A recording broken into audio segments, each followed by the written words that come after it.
जी 315 की गोली आसपास जाएगी जब बात हमारे बड़े भाई चंद्रशेखर आजाद जी पे आएगी।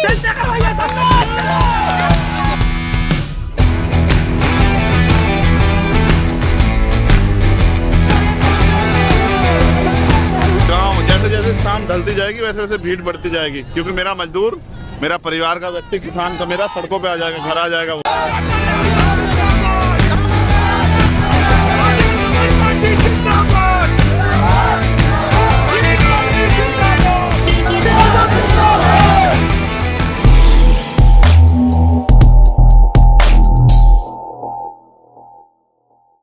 कैसे हो सम्राट हो? आपको पता है अभी चुनाव का माहौल चल रहा है, हर जगह आपको जहां दिखेंगे प्रत्याशी प्रचार करते हुए नजर आएंगे। और तो और YouTube पर जितने सारे लोग हैं जो अगर कॉमेडी वीडियो बना रहे हैं तो वो कॉमेडी वीडियो नेताओं पे बना रहे हैं, अगर कोई न्यूज चैनल है तो वो सारे के सारे नेताओं के ऊपर बना रहे हैं। तो हमने सोचा हमारे भी कुछ एक ब्लॉग्स जो है वो नेताओं के ऊपर ही रहे, और हमारे दलित दास्तान का अगला एपिसोड जो आने वाला है उसमें भी मैं नेता बन रहा हूँ। मुझे ऐसा पता चला है कि पिछले 1-2 दिन से चंद्रशेखर आजाद जो है वो ग्वालियर वाले इलाके में घूम रहे हैं। मिलेगा तो चंद्रशेखर आजाद से? बिल्कुल, क्यों नहीं, पक्का। बिल्कुल। सेल्फी चाहिए? नहीं, सेल्फी तो ले चुके, अब नहीं चाहिए। हमारी गाड़ी में दम नहीं है इतना कि इतनी तेज चल सके, लेकिन कोशिश करते हैं पकड़ने की। चलो।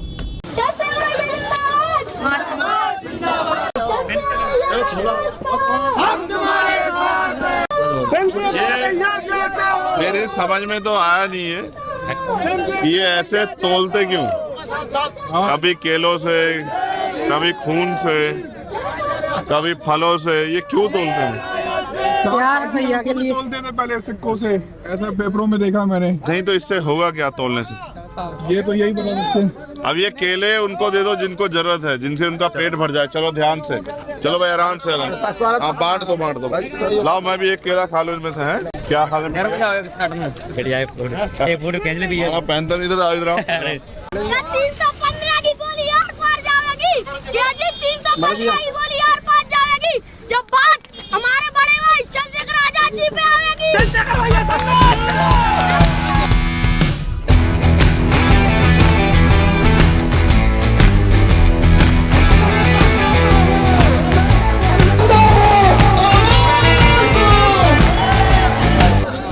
जय भी भैया, पीछे हो जाओ। सबसे इंतजार कर रहे हो यहाँ पे?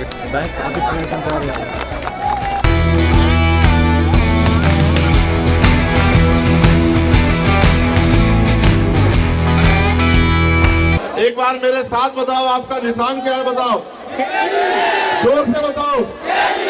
तो हम नारा जो देते हैं वो भी सुनो कि सारी पार्टी देख ली, सारी पार्टी देख ली। जब आप वोट डालने जाओ तो इनके 4-4 बच्चों की कुर्बानी को याद रखना, और इनके संघर्ष को याद रखना, और आज जो अधिकार हमें मिले उसको याद रखना कि अगर ये रहबर महापुरुष ना पैदा होते, ये महलों में पैदा हुए क्या? बताओ। चलो पीछे। ये तो गरीब घर में जन्मे और तमाम तरह का अपमान सह के आगे बढ़े। कि अगर दामोदर भाई यहाँ से मजबूत होकर चले गए तो आपकी एक एक समस्या को विधानसभा में ऐसे शेर की तरह दाड़ के बताएंगे, हिम्मत नहीं पड़ेगी।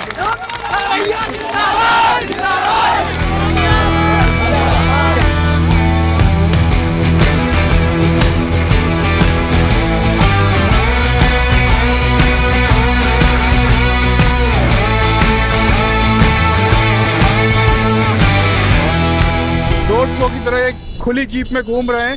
आवाज हो सकता है थोड़ी क्लियर ना आए, लेकिन भाई ये साहब काशीराम ने बोला था कि लीडरशिप जो है लोगों में पैदा कीजिए, उसके लिए आप क्या कर रहे हैं अभी? देखो, मध्य प्रदेश में 230 विधानसभा है, और 230 विधानसभाओं पे जहां जहां भीम आर्मी आजाद समाज पार्टी का संगठन है, हमने प्रयास किया कि वहां से हमारे लोग चुनाव लड़े। जहां दूसरी पार्टियां धन बल के आधार पे सक्षम लोगों को चुनाव लड़ा रही है, वहीं आजाद समाज पार्टी के विधानसभा लेवल के कार्यकर्ता, जिला लेवल के कार्यकर्ता चुनाव लड़। मैंने उनको इसलिए भी नहीं रोका चुनाव लड़ने से क्योंकि अभी वो सीखेंगे। अभी हमारे लोग राजनीति को उस तरह समझते नहीं। राजनीति करना कोई बच्चों का खेल नहीं है। ज्यादातर लोग पहली बार लड़ रहे हैं। हाँ, राजनीति करना कोई बच्चों का खेल नहीं है। राजनीति करने के लिए देश में जो लोग राज कर रहे हैं वो लंबे समय तक राजनीति कर रहे हैं, और हमारे लोग नए हैं, तो जैसे धीरे धीरे सीखेंगे, सीख के आगे बढ़ेंगे। इसलिए मैंने उनको नहीं रोका, मगर मैं मानता हूँ कि इस चुनाव के बाद बहुत सारे नए लोग तैयार हो जाएंगे जो राजनीति को समझेंगे और राजनीति करने के लिए तैयार होंगे। और जिस दिन हमारे लोग राजनीति करने के लिए तैयार हुए तब उस दिन मध्य प्रदेश और देश में कमजोर वर्गों का राज होगा। अभी तो राजनीतिक लोग कम, ठेकेदार लोग ज्यादा हैं। काशीराम साहब कहते थे कि असली लोकतंत्र या बहुजन राज तब आएगा जब गरीब के बेटे विधायक और सांसद बनेंगे, जब मिशन के काम करने वाले मिशनरी लोग लोकसभा और विधानसभा में जाएंगे। तो हम उस प्रयास को आगे बढ़ाने का काम कर रहे हैं। मैं मानता हूँ ये बहुत आसान काम नहीं है, लेकिन ये बहुत मुश्किल भी नहीं है, क्योंकि साहब ने तो कहा ना, तमन्ना अगर सच्चे हो तो रास्ते हजार होते हैं। बिल्कुल। और तमन्ना अगर झूठी तो बहाने हजार होते हैं। आज हम 3 लोग आपके सामने, इधर मैं चंद्रशेखर आजाद, यहाँ दामोदर यादव और आपके पीछे एडवोकेट रविंद्र कुमार भाटी। ये दलित पिछड़ों की संयुक्त लीडरशिप है। इसके परिणाम कितने मजबूत होंगे ये आपको अभी रास्ते में देखने को मिलेगा। मैंने फिर कहा, समाज जब तक समाज इसके साथ जुड़ जाता है उसको आसानी से छोड़ता नहीं, और जिसको छोड़ता है उसको पकड़ता नहीं। धीरे धीरे समाज जुड़ता है, धीरे धीरे समाज जाता है। आज ये जो आप लोग देख रहे हैं, ये पैसे बुलाए की भीड़ नहीं, और ये प्रोग्राम 3 बजे का था और अब तो लगभग 5:15 हो रहे हैं, 5:18 हो रहे हैं। अभी ये लोग सड़कों पे खड़े हैं। ये इस बात का उदाहरण है कि वो कितना प्रेम करते हैं भीम आर्मी संघर्ष से।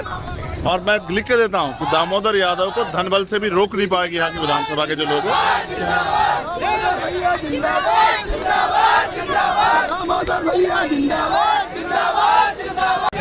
आपके पास सबसे अच्छा मौका आया है, मजबूत प्रत्याशी और मेहनत करने के लिए हम सब लोग अपने व्यक्ति को आगे बढ़ा के और ताकत बना लो, क्योंकि ये फैसला अगले 5 साल के लिए है। और देखो, नेता बहुत विधायक जीत रहे हैं, तमाम तरह के पहले भी विधायक जीते हैं, लेकिन अगर आपके बीच का नहीं खड़ा हुआ तो आपकी समस्या के लिए कौन लड़ेगा? ढूंढा नहीं मिलेगा आपको राजा महाराजा। राजा महाराजाओं को छोड़ो, लोकतंत्र दिया ना बाबा साहब ने, तो आपकी वो आपके हाथ में ताकत है ना, तो 2 ताकत इस बार। और बाकी काम करने के लिए मैं, दामोदर, रविंद्र भाई, तब सब मिलेंगे आपको मैदान में। ठीक है, आप सबके लिए मंगल कामना है। तो लोकतंत्र में राज के लिए तलवार थोड़ा चलानी है यार, किसी को लाठी थोड़ा ही मारनी है, किसी को अफसर थोड़ा कहने हैं। जनता को जोड़ के और उनकी वोट को संगठित करा के अपने प्रत्याशी को दिलानी है। और ये काम इस बार हम बहुत मजबूती से कर रहे हैं। और मेरा विश्वास है कि आजाद समाज पार्टी का खाता सेवड़ा से सबसे पहले खुलेगा। सेवड़ा से आपको यकीन है? पूरा भरोसा है। और मैं ये भी जानता हूँ कि सेवड़ा में हमारे प्रत्याशी को रोकने के लिए भाजपा, कांग्रेस एकजुट हो जाएंगे। अच्छा। हाँ, मैं कह रहा हूँ, एमएलए तो यहाँ बहुत थे, लेकिन जब यहाँ के कमजोर वर्गों पर अत्याचार हुआ, कौन खड़ा था उनके साथ? 2 अप्रैल 2018 का जो अन्याय हुआ, आप जानते हैं, इस क्षेत्र में इंद्रगढ़ में और सेवड़ा में दामोदर यादव उनका नेतृत्व कर रहा था, क्योंकि वो जानता है कि वो हमारे भाई। अच्छा। हाँ, और इसके लिए यहाँ की पूरी बीजेपी सरकार उनके पीछे बढ़ गई, उनके ऊपर मुकदमा चलाया जाए, और पूरे जोर भी लगाए मुकदमा चलाने के। लेकिन किस बात के लिए मुकदमा चलाओगे? Protest, right to protest constitution देता है, सरकार थोड़ी रोक देगी। तो इसलिए मैं कह रहा हूँ, लोग अच्छा बुरा और अपना पराया जानते हैं। अब लोगों को फैसला लेना है कि उनको कैसा विधायक चाहिए। ऐसा जिसको वो किले में ढूंढने जाए या फिर ऐसा जो उनके लिए, जनता के लिए सड़कों में मिले। कल आपको पता है हमारे प्रत्याशी में मुकदमा हुआ, किस लिए हुआ? जो किसानों के उनकी फसल के दाम नहीं मिल रहे थे। 3100 रुपए की फसल खरीद के 2800 रुपए पेमेंट हो रहा था, तो वो उनके लिए संघर्ष करने गए, परिणाम मुकदमा मिला। लेकिन हिम्मत नहीं टूट रही है। देखो, ये हौसला बता रहा है कि सेवड़ा हम लोग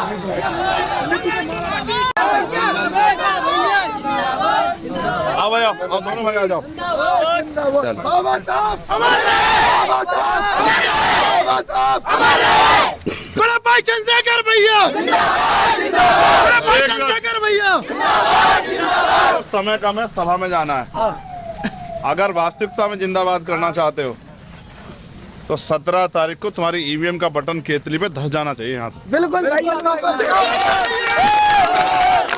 वरना ये मौका दोबारा कब आएगा? 5 साल बाद।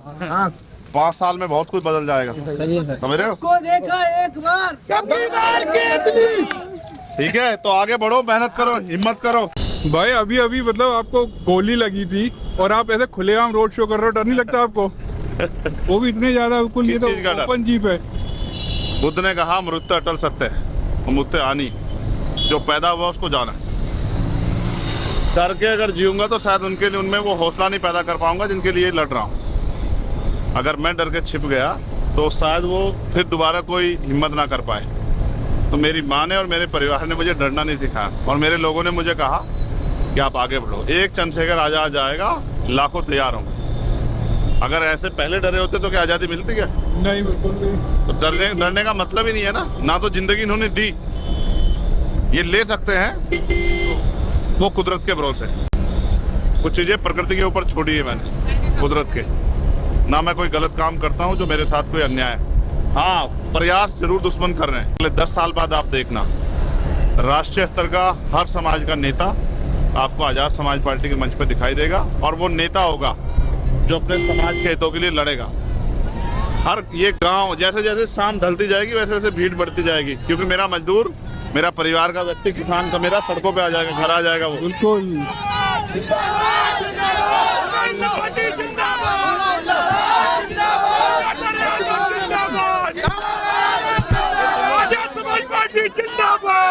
कि जब वो गुर्जर आंदोलन हुआ था, मैंने देखा था आपके हाथों में ना बहुत सारे सुइयां और वो सब लगी हुई थी, तो क्या परिस्थिति थी? आप किस परिस्थिति में उठकर आए थे? देखिए, मैं अंजुल भाई पिछले 2-3 महीने से बीमार था काफ़ी, और मेरे लंग्स में इन्फेक्शन हुआ था, तो मैं हॉस्पिटलाइज था ICU में।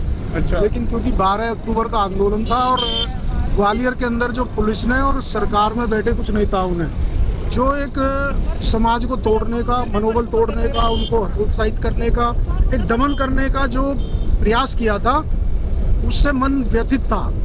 अब डॉक्टरों ने मना किया था कि आप ग्वालियर नहीं जा सकते, लेकिन अपने बहुजन समाज को, जिसमें SC ST OBC के सभी भाई पिटे, रासुका लगी दलित भाइयों पे, हमारे यादव भाई पिटे, गुजर भाई पिटे, बहनों के साथ अत्याचार हुआ, बुजुर्गों के साथ उनको अपमानित किया गया, और 700 अज्ञात लोगों पर मुकदमा दायर किया गया, और ग्वालियर शहर से सम्मानित सब लोग गायब हो गए, क्योंकि पुलिस पता नहीं किसका उसमें अज्ञात में नाम लिख दे। तो वो ज़्यादा महत्वपूर्ण था, मेरी जान से ज़्यादा महत्वपूर्ण हमारे लोगों का, हमारे बहुजन समाज का, हमारे गुजर समाज का, उनके मनोबल को बचाना था। इसी को लेके हम 12 अक्टूबर को राष्ट्रीय अध्यक्ष चंद्रशेखर भाई जी और हम पहुंचे। हमारे लिए चुनाव बाद में आचार संहिता लगी हुई थी। आपने देखा कि आचार संहिता में कभी देश में कोई आंदोलन नहीं हुआ। हो सकता था उसमें राष्ट्रीय अध्यक्ष जी की और मेरी गिरफ्तारी भी हो सकती थी। हो सकता है कि हमारी पार्टी दोनों स्टेटों में चुनाव से वंचित रह सकती थी, लेकिन हमें चुनाव हमारे लिए महत्वपूर्ण नहीं है, वोट महत्वपूर्ण नहीं है, लेकिन हमारे लोग बहुत महत्वपूर्ण है। यदि उनका मनोबल डाउन हो जाता तो वो शायद बहुत दिनों तक ना उठ पाते। उस शोषण के खिलाफ हमारी वो लड़ाई थी और हमने गिरफ्तारी दी, उससे तमाम प्रशासन ने सारी बातें मानी, और आज गुजर समाज के बहुत भाइयों की आज जमानत भी हुई है। जमानत हुई है, और जो लोग यहाँ से पलायन कर गए थे वो ग्वालियर में लौट आए। जो डरे हुए थे पता नहीं किसका नंबर आ जाए, किससे पुलिस उठा ले, वो सब खत्म हो चुका है। तो हम तो 15 दिन बाद चुनाव खत्म हो जाएगा अंजुल भाई। बिल्कुल। और ये जो चुनावी बरसाती नेता है ना, मेढक की तरह टर करके 15 दिन बाद अपने घरों में बिलों में घुस जाएंगे, लेकिन भीम आर्मी, आजाद समाज पार्टी और दामोदर भाई हमारे राष्ट्रीय अध्यक्ष जी और हम सड़कों पर जैसे पहले संघर्ष करते थे, अन्याय के खिलाफ लड़ते थे, वो हमारी जंग जारी रहेगी। वोटों के लिए मतलब आप ये समीकरण बिठा रहे हैं क्या, जैसे जाटव, गुर्जर और यादव? देखिए समीकरण बिठा नहीं रहे, ये तो बैठा हुआ है, ऑटोमेटिक बन गया। नहीं बना हुआ है, ये तो केवल हमें अपने भाइयों को जागृत करना है, हमारे लोगों को उनकी ताकत याद दिलानी है। आप इतनी संख्या में मध्य प्रदेश में है 90%, यदि जातिगत जनगणना हो जाए तो बिहार से ज्यादा जनसंख्या निकलेगी, और आप पे चंद लोग ना जातीय आधार पे ना किसी को हिस्सेदारी दे रहे हैं, ना राजनीतिक प्रतिनिधि दे रहे हैं। 8-8 हजार वोट वाले लोग यहाँ MP MLA बने हुए हैं 5-5 बार से। लेकिन अब एडवोकेट चंद्रशेखर आजाद जी के नेतृत्व में मध्य प्रदेश में बहुजन समाज जाग रहा है, संगठित हो रहा है, संघर्ष कर रहा है। आने वाले समय में देखना यहाँ बहुजन राज कायम हो।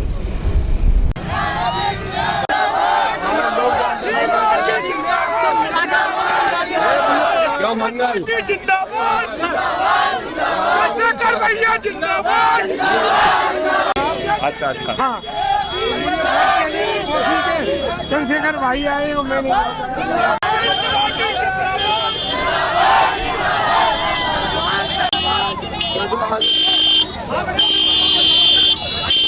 ये असल बहुजन समीकरण यहाँ है इस क्षेत्र के साथ।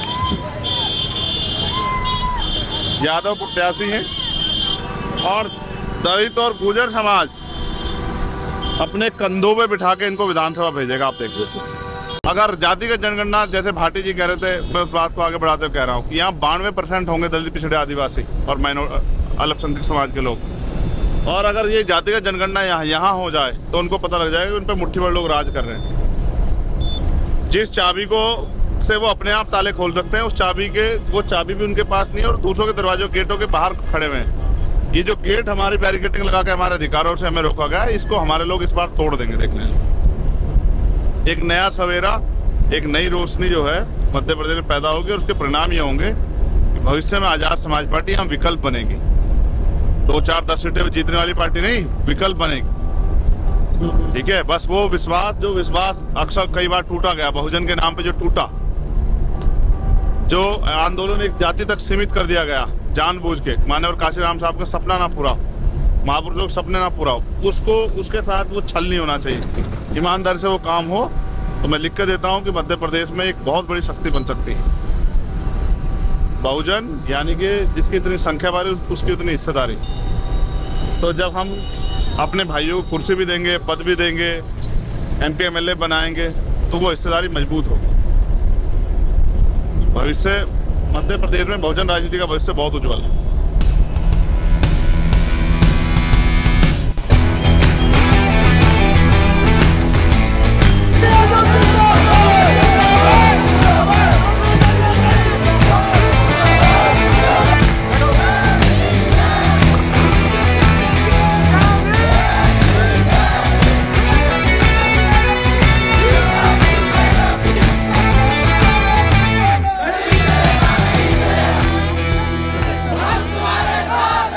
और एक बार साहब भाषण दे रहे थे, उनके साथी ये नारा लगा रहे थे कि काशीराम संघर्ष करो, हम तुम्हारे साथ। तो साहब ने क्या कहा पलट के, पता है तुम्हें? साहब ने कहा अगर तुम लोग साथ हो जाओ तो संघर्ष करने की जरूरत ही खत्म हो जाए। ये बार बार लाइट चली जा रही है, देखा आपने? इस हर चीज का इंतजाम, इससे ज्यादा रोशनी तो आपकी जिंदगी से चली गई। इस रोशनी का इंतजाम तुम लोग अपने मोबाइल की टॉर्च जला के करो। जितने लोग यहाँ बैठे अपने मोबाइल की टॉर्च जलाओ, परमानेंट के लिए रोशनी हो जाएगी। जब तक हमारी बात चलेगी आप देखना बढ़िया सभा होगी, सब लोग इस सभा को याद रखेंगे। अपने मोबाइल की टॉर्च जलाओ और ध्यान हमारी तरफ करो और फिर देखो कितना बढ़िया माहौल बने यहाँ। आपके भी चेहरे पे रोशनी आ जाए और हमारे चेहरे पे भी रोशनी आ जाए। और ये केतली आपको अलादीन के चिराग जैसी लगती है, लगती है। और जब आप अलादीन का चिराग देखते थे ना टीवी में, उसको रगड़ते तो क्या कहता है उसमें से निकलने वाला आदमी? क्या कहता है? क्या हुक्म मेरे? देखो इस बार केतली रगड़ो तो कितने लोग निकले? 3। पहली बार में दामोदर यादव, दूसरी बार में रविंद्र भाटी और तीसरी बार में आपको अपनो चंद्रशेखर आजाद तय करना। ठीक है, हो जाए। हमने तो जितने भी टिकट दिए सारे बहुजन समाज के लोगों को दिए। अगर हमारे लोग तैयार होते तो यहाँ के कितने कुशवाहा के बेटे, कितने पाल के बेटे, कितने प्रजापति के बेटे, कितने मौर्य के बेटे, कितने शाक्य के बेटे, कितने गुर्जर के बेटे, यादव के बेटे, कितने रावत मीणा के बेटे विधायक MP बनते, उनको एहसास ही नहीं। अभी आने वाले कल में हम करके भी दिखाएं। जिसकी इतनी संख्या वाली उसकी इतनी हिस्सेदारी, उनको देख के दिखाए। और उतने ही विधायक 90% से ज्यादा आबादी आपकी, 90% ज्यादा विधायक MP आपके सदन में पहुंचा के दिखाए। ये दिन आने वाला है। बहुत बहुत धन्यवाद। जय भीम, जय भारत, जय मंगल, जय संविधान, जय जोहार। आप सभी के लिए मंगल कामनाएं। चलो ठीक है।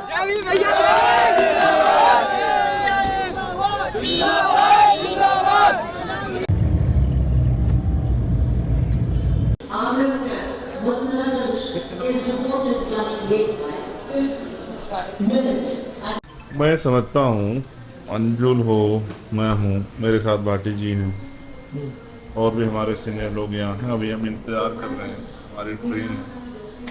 हमारे भीम आर्मी के प्रदेश अध्यक्ष हैं और अमित कसाना जी, हम इंतज़ार कर रहे हैं ट्रेन का। और ये ट्रेन से हम लोग जाएंगे आज इंदौर सुबह, क्योंकि पहले हमने कोशिश की थी, क्योंकि हमारे 90 से ज़्यादा प्रत्याशी यहाँ लड़ रहे हैं, तो हम ज़्यादा से ज़्यादा लोग सभा कर सकें। वो तभी संभव था जब हम पे उस तरह के साधन हो। तो हमने कोशिश की कि कुछ पैसे जुटा के हेलीकॉप्टर की व्यवस्था कर लें, लेकिन वो नहीं है। और क्योंकि प्रचार का साधन इतना महंगा है, फिर हमने तय किया कि आज के भी सारे प्रोग्राम बाय रोड के।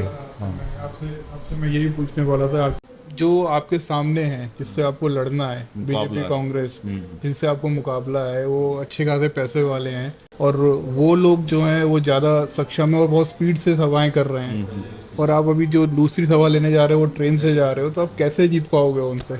देखो, जीतने के लिए मैं समझता हूँ जनता को तैयार करना जरूरी। वोट जनता को देनी, वो हेलीकॉप्टर से जाएं, हवाई जहाज से जाएं या किसी भी और साधन से जाएं। और हमारा प्रयास ये है कि हम भी कोशिश करें कि ज़्यादा लोगों तक पहुँच पाए। हमने मेहनत की है अंजुल, पिछले 4-5 सालों में लगातार यहाँ मेहनत की है, बड़े आंदोलन किए हैं, लोगों में विश्वास हासिल किया, भाईचारा पैदा किया। हमने ओबीसी महासभा की तमाम लड़ाइयाँ लड़ी, हमने आदिवासियों पर जो अन्याय अत्याचार वो लड़े, शेड्यूल कास्ट की हर समस्या में हम लोग खड़े रहे। माइनॉरिटी के साथ कोई समस्या हो, चाहे एनआरसी का मामला हो, चाहे सीए का मामला हो, या कोई भी ऐसा इशू हम उसमें खड़े रहे, किसानों के इशूज में खड़े, हमने काम किया है। अब हम इसलिए जा रहे हैं कि जो प्रत्याशी हमारे लड़ रहे हैं, तुमने देखा कि बहुत सारे प्रत्याशी में आर्थिक रूप से कमज़ोर हैं, हाँ, और उनको उनका स्टेज देख के ऐसा लगता है कि उन्होंने बहुत उस स्टेज को बनाने में उनको बहुत कठिनाइयों का सामना करना पड़ा है। तो ये सच है कि आज का जो लोकतंत्र है वो जिस लोकतंत्र की कल्पना, उम्मीद डॉक्टर बाबा साहब अम्बेडकर ने की थी कि भाई राजनीतिक लोकतंत्र सामाजिक लोकतंत्र में बदले, तो वो अभी तक नहीं बन पाया कि गरीब का बेटा भी उसमें आगे बढ़ सके। अभी तो कंपटीशन है। अगर सामने वाला, जैसे मैंने एक प्रत्याशी से पूछा कि तुमने कितनी गाड़ी चलाई प्रचार में, वो कह रहा है कि मैंने 8-9 गाड़ी चला रखी है। तो मैंने कहा सामने वालों ने, तो उसने कहा उन्होंने 200 गाड़ी चला रखी है। तो मैंने कहा अगर उनका काफिला गुजर जाए तुम्हारे पास से तो लोग तुम्हें इग्नोर कर देंगे। तो उसने कहा हाँ बिल्कुल। फिर मैंने उसका हौसला बढ़ाया कि देखो तुम्हें लोगों के बीच जाना, उन पर बड़े प्रचार के साधन है, पैसे वाले लोग, हम गरीब लोग हैं, लेकिन हमें अंत इस लड़ाई को लड़ना तो है, क्या तो हम हार मान जाए। और फिर जब हम जिनको हम महापुरुष मानते हैं, ज्योतिबा फूले हों, बाबा साहब हों, मामला राव वर्मा हो, सर छोटू राम हो, चौधरी चरण सिंह हो, तो या मान्यवर काशी राम साहब, दीना भाना वाल्मीकि साहब हो, तो उन सब लोगों ने तो बिना बहुत कम साधनों से इस लड़ाई को सींचा है। आज तो फिर भी हम पे गाड़ी है, वो अलग है कि अपनी नहीं है कोई भी, तो हमारे साथियों की है, लेकिन फिर भी ये प्रयास था कि उन गाड़ियों के सारे हम आगे बढ़ रहे हैं। एक समय तो वो था कि माननीय काशी राम साहब ने चला, जब उनसे पूछा गया एक सवाल के तौर पे कि आपको सबसे सस्ता साधन कौन सा दिखाई देता है, तो उन्होंने कहा एक समय था कि मेरे लिए साइकिल भी बहुत महंगा साधन था। एक स्टोरी मैंने उनकी पढ़ी कि 5 पैसे साइकिल के रिपेयरिंग के लिए भी नहीं थे, पंचर लगवाने के 50 पैसे। और एक समय ऐसा है कि वो हेलीकॉप्टर कहते हैं, मैं अब हेलीकॉप्टर मेरे लिए सबसे सस्ता है, उसको आदेश करता हूँ तत्काल ले आता है, कहीं भी जाना होता है उसको सिर्फ बताना होता है, मुझे लेके चला जाता है, मैं थोड़ी देर वहाँ पहुँच जाता हूँ। तो क्योंकि अभी हमारी पार्टी छोटी है, उस तरह के साधन नहीं है, उस तरह के रिसोर्स नहीं है, हमारे कार्यकर्ता उतने सक्षम नहीं है, और कार्यकर्ता समाज ही सक्षम नहीं है। और अगर आप एक्चुअल स्थिति देखोगे बहुजन समाज की, 10% लोग तो हैं जो मिडिल क्लास में आ पाए हैं, 10-15% लोग, बाकी 85% लोग तो शेड्यूल कास्ट, बैकवर्ड माइनॉरिटी के, शेड्यूल ट्राइब के, वो तो अभी भी जो है गरीबी रेखा से नीचे का जीवन यापन कर रहे हैं। वही तो है जिनको 80 करोड़ लोगों को सस्ता राशन देने की सरकार स्कीम कह रही है सेंटर, तो वही तो वो लोग हैं। तो उनको, वो तो वास्तविकता में हमारे समाज का पूरा ही समाज कमजोर है। तो इन्हीं साधनों से हमें लोगों को जागरूक करना है। जहाँ दुश्मन पैसे के आधार पर चुनाव लड़ेगा, वहाँ हम विचार के आधार पर, अपने संघर्ष के आधार पर चुनाव लड़ेंगे। और मुझे उम्मीद है, मैं ये नहीं कहता हमारे सारे प्रत्याशी जीत जाएंगे, लेकिन जो हमारे प्रत्याशी बहुत मजबूत लड़ रहे हैं जीतेंगे भी, और जो हमारे नौजवान लोग हैं वो सीखेंगे भी। अब सीखना भी तो पड़ेगा ना। एक वो है जिनकी पीढ़ियाँ दर पीढ़ियाँ राजनीति करती है, एक हम लोग हैं जिनके बाप दादा कभी सरपंच भी नहीं बने। तो मगर इसका मतलब थोड़ा ही कि अगर कोई किसी के घर में कोई आईएएस नहीं बना तो कोई वो आईएएस की तैयारी नहीं करता है या टेस्ट नहीं देता है, तो देता है ना। मैं आपके घर आया था और मैंने वहाँ देखा कि एक साधारण सा घर था, एक छोटी सी गली में। लोगों को लगा होगा कि मैंने तुमसे कुछ सेटिंग वेटिंग करके वो कोई पुराना घर दिखा दिया अपने। नहीं, वो गली से आपने सोचा था कि इतनी बड़ी पहचान बन जाएगी, या वो कैसे बन पाई? वो लीडरशिप क्वालिटी कैसे आपके अंदर आई? छात्र राजनीति की है वो, मतलब मैं इसलिए जानना चाह रहा हूँ ताकि वो क्वालिटी हमारे जितने युवा हैं उनके अंदर भी डेवलप हो। सभी के अंदर है, बस अपने डर को पीछे छोड़ना होता है और तय करना होता है कि अपने लक्ष्य की तरफ आगे बढ़ते रहो। मैं तुम्हें याद दिलाता हूँ, कुछ घटनाएं मेरी लाइफ की हैं और उन्होंने मुझे बड़ी शक्ति दी। और जो जिस तरह का अन्याय मैंने सहा, 16 महीने जेल में रहना, फिर 2 बार तिहाड़ जेल में रहना, लाठियाँ खाना, अपमानित होना, रोटी नहीं मिलना, दवाई नहीं मिलना, बहुत तरह की चीज़ें मैंने सही। चाहता मैं टूट भी सकता, सरकार ने सोचा था टूट जाए, लेकिन टूटा नहीं।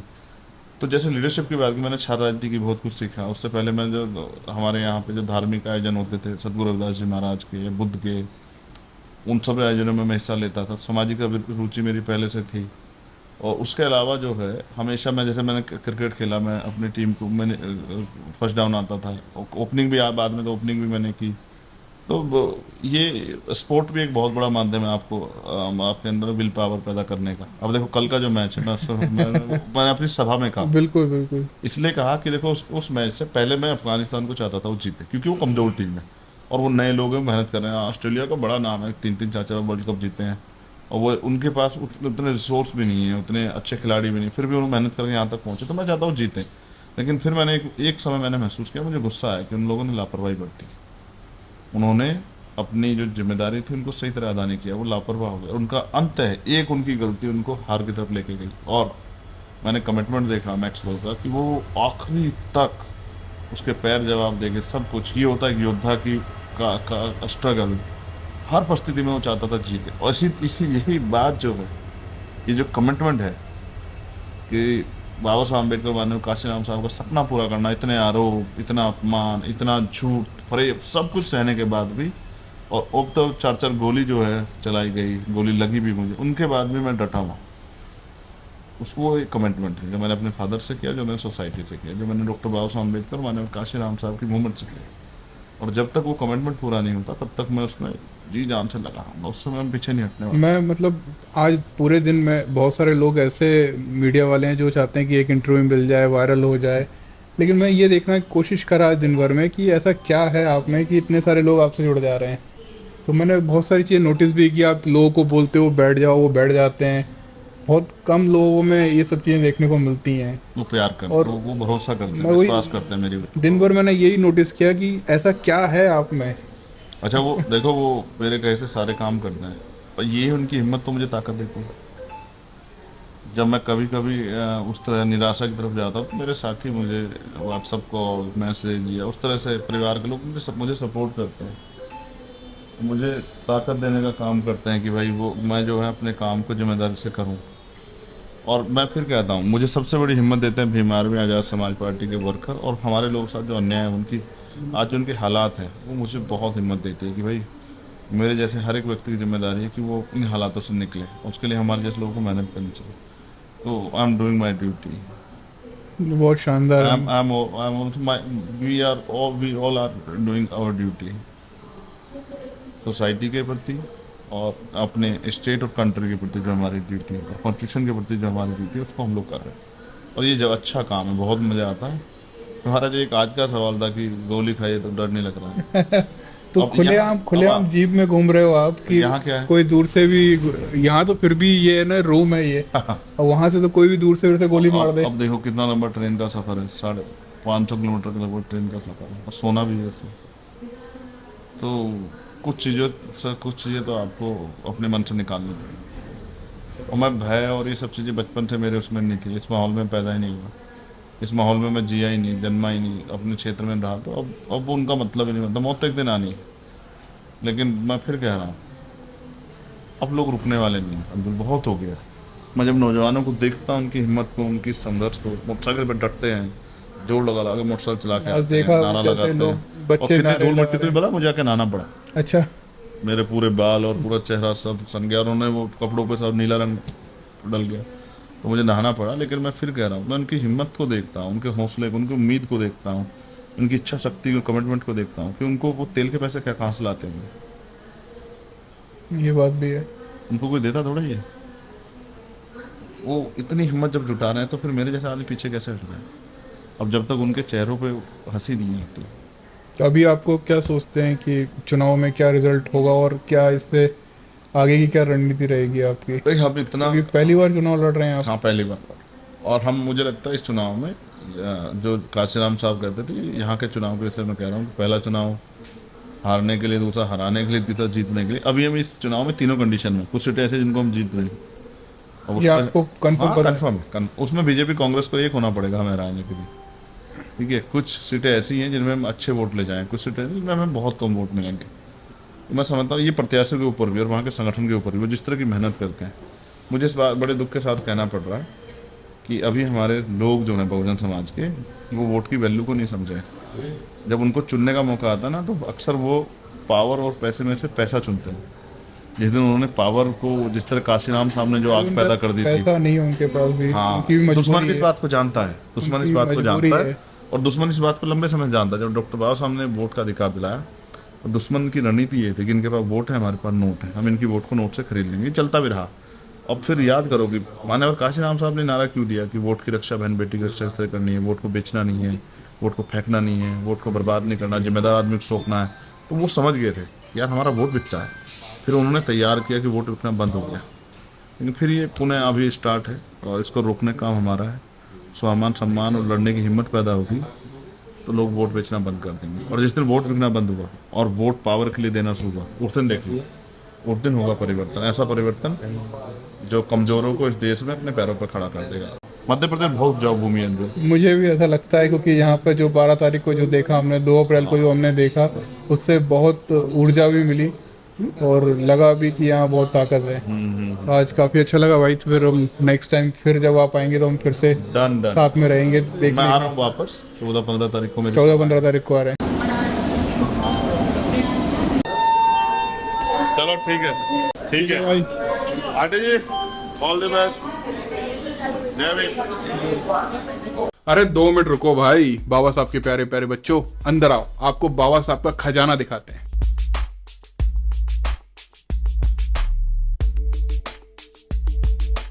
अगर आपको हमारी किसी भी तरीके से मदद करनी है तो हम डोनेशन नहीं लेते। हम एक वेबसाइट चलाते हैं तथागत.live, जहां पर बाबा साहब का पूरा साहित्य, हमारे बहुजन नायकों का पूरा साहित्य, कैलेंडर, बुक्स, जो भी आपको कहीं भी देखने को नहीं मिलेगा वो हमारी वेबसाइट पर है। आप अगर वहां से ऑर्डर करते हैं तो वो सारी चीजें आपके घर तक आएंगी। बच्चों को ए से अम्बेडकर पढ़ाइए, का से काशीराम पढ़ाइए, इंग्लिश, हिंदी, तमिल, तेलुगु, हर भाषा में हम बाबा साहब का साहित्य बच्चों तक पहुंचा रहे हैं, और मराठी भी। इसी के तहत हम युवाओं को अम्बेडकरवादी विचारधारा से जोड़ रहे हैं। अगर आपको बहुजन नायकों का कोई भी साहित्य खरीदना है तो आपको मिलेगा तथागत.live पर। तथागत.live डालेंगे, आपको वहां पर बहुत सारी किताबें खुलेंगी और वहां पर आप जब भी कोई सामान खरीदते हैं तो वो आपके घर तक पहुंचाया जाएगा और हमको इससे काफी मदद मिलेगी।